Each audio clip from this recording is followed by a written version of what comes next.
Hi guys, welcome to vibrant vibes. நான் உங்கள் சரணே. இன்றைக்கி சிறகடி காசி சீரியல் எபிசோட நினச்சி பார்க்கலாமா? எடுத்தோடனே முத்து மீனா காமிப்பாங்க. முத்து வந்து சாப்பாடு போட்டு எடுத்து வந்து கொடுப்பான். உன் உடம்பு தாங்கலை, என் உடம்பு தாங்குது, நானும் சாப்பிடலான்னு சொன்னோடனே 2 பேரும் மாற்றி மாற்றி ஊட்டி விட்டு சாப்பிட்ருவாங்க. இங்கே வந்து விஜயா வந்து இவளை பார்க்க வருவா, ஃப்ரெண்டை வந்து பார்க்க வருவா. அவள் பார்க்க வந்து ஒன்னால தான் அந்த ரோஹிணியை வந்து நான் கல்யாணம் பண்ணி வச்சேன். அவள் பேர் ரோஹிணி கூட கிடையாது, கல்யாணி.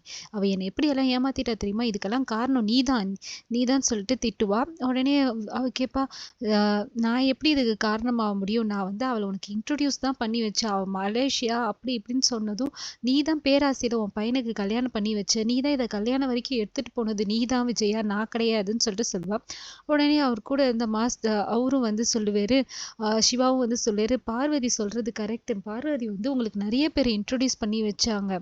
ஆனால் அவங்கள நீங்கள் எந்த ரேஞ்சில் வச்சுருக்கீங்க, அவங்கள நீங்கள் எந்த ஸ்டேஜுக்கு கொண்டு போகிறீங்கன்றது உங்கள் கையில் தான் இருக்குது. ரோஹிணியை வந்து நீங்க வந்து கல்யாணம் வரைக்கும் கொண்டு போனது உங்க தப்பு, யார் எதுன்னு விசாரிக்காம கொண்டு போனது உங்க தப்பு தான் மாஸ்டர். இதுல பார்வதி என்ன பண்ணுவா?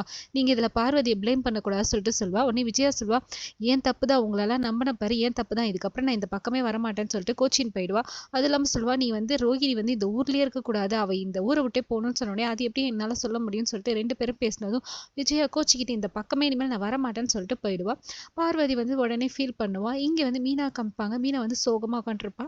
சீதா வந்து மீனாக்கு வந்து சாப்பாடு எடுத்து அக்கா வந்து அப்பவே எல்லா உண்மையும் சொல்லியிருந்தா இந்த பிரச்சனையே வந்திருக்காதுமா, அக்கா மறைச்சதுதாம்மா தப்புன்னு சொல்லிட்டு சொன்னோடனே மீனோட அம்மாவும், நீ ஏன் மீனா மறைச்ச, அப்பவே சொல்லியிருந்துருக்கலாம்லன்னும்போது, நீ அப்படி எங்களை வளர்க்கலையேம்மான்னு சொல்லுவா. இங்க பேசினே வந்து சாப்பாடு கொடுப்பாங்க. அவ சாப்பிட போகும்போது கரெக்டா முத்து வருவா. முத்து வந்துட்டு, அத்தை இது இந்த பழம் இருக்கு, 3 வேளையும் ஜூஸ் போட்டு கொடுங்க, அவ செஞ்சதை பத்தி, அவ பண்ணது தப்பு தான், அதை பத்தி யாரும் பேச வேணாம், ஃபர்ஸ்ட் அவ இது உடம்பு கிளியர் ஆகட்டும்னு சொல்லிட்டு பார்த்துட்டு மீனா கேட்பா, சாப்பிட்டீங்களா நீங்க? நான் சாப்பிட்டேன்னு சொன்னோடனே, பொய் சொல்லாதீங்கன்னு, பொய் சொல்றது மறைக்கிறது இதெல்லாம் எனக்கு தெரியாது சொல்லிட்டு சொல்லுவா. உடனே சரி சரி நீ சாப்பிடுன்னு சொன்னோடனே இங்க வந்து மனோஜ் காட்டுவாங்க. மனோஜ் வந்து தூங்கிட்டு இருப்பான், படுத்துட்டு சோகமா படுத்துட்டு இருப்பான். விஜயா வந்துட்டு, ஏன்டா இந்த மாதிரி இருக்க, உன்னை இந்த மாதிரி பார்க்கும்போது எனக்கு ரொம்ப கஷ்டமா இருக்குடா, வெளியில வா, வெளியில வந்து ஃப்ரீயா இரு, நான் பாத்துக்கிறேன், இனிமேல் அவ உன் வாழ்க்கையிலே கிடையாது, நீ முடிவு பண்ணிக்க, உனக்கு வேற நல்ல வாழ்க்கையா அம்மா அமைச்சு கொடுக்குறேன், நீ வெளியில வாடான்னு. இல்லம்மா எனக்கு ஒரு மாதிரி ரொம்ப அசிங்கமா இருக்குமா, நான் எப்படிம்மா எல்லாரையும் ஃபேஸ் பண்ணுவேன், எனக்கு ரொம்ப கேவலமா இருக்குதுன்னு. நீ கவலைப்படாதடா, உன் வாழ்க்கைக்கு நான் பொறுப்பு, நான் பாத்துக்கிறேன், நீ கவலைப்படாதுன்னு சொல்லிட்டு சொல்லுவான்.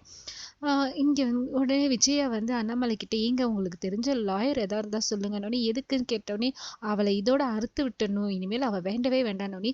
விஜயா அவசரப்படாத, கொஞ்சம் பொறுமையா இரு, என்ன ஏதுன்னு, இப்போ உன்னோட அவசரத்தால தான் இந்த கல்யாணத்தையும் அவசரமா பண்ணி இந்த நிலைமையில கொண்டு வந்து நிறுத்திருக்கன்னு சொல்லிட்டு சொல்லுவான்.